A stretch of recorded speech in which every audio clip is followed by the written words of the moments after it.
In an age wrapped in myth and illumined by the breath of the gods, there lived a sage of profound insight, Bhagavan Vyasa, son of Parashara, born of mountain and river, wisdom and silence.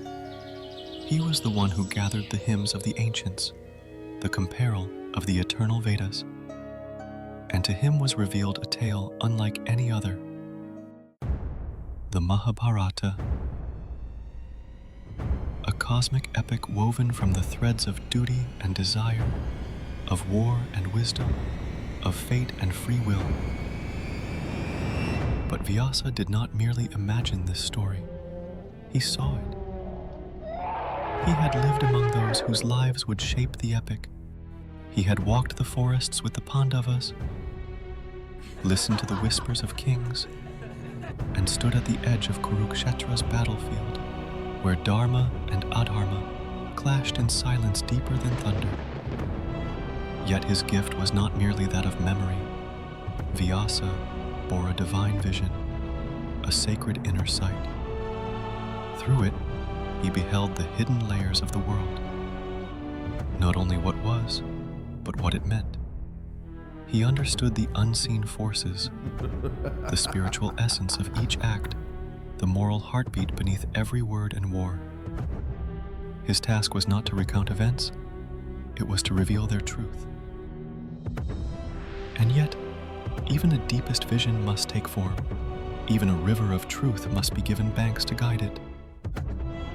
Vyasa asked himself, who could transcribe such a tale? Who could take down a story so vast, so sacred, without faltering?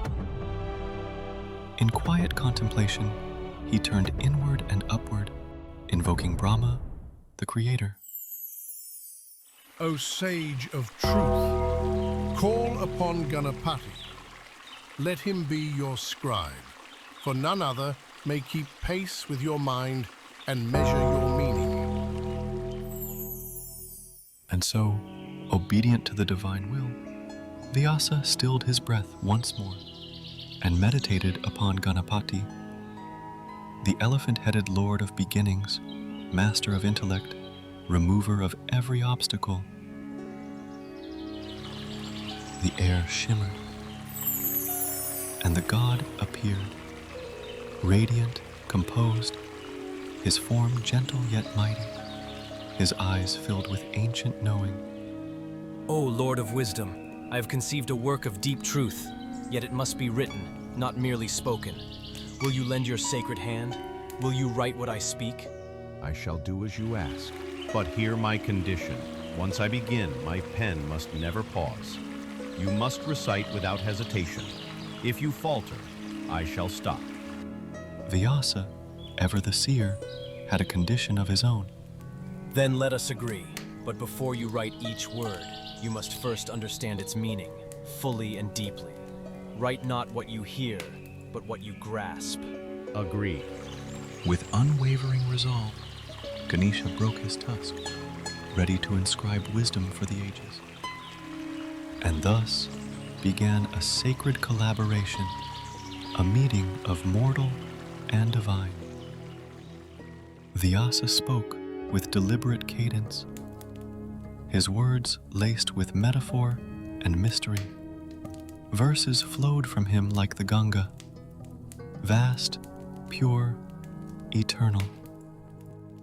Ganapati wrote, swift, silent, tireless, each syllable etched with understanding, each line capturing not just language, but truth. At times, Vyasa spoke in riddles, layered meanings that even Ganapati had to ponder. And in those pauses of divine contemplation, Vyasa composed further, silently, endlessly. This was no ordinary dictation. It was a dance of consciousness, a union of speech and understanding, of soul and symbol. Thus, the Mahabharata was born.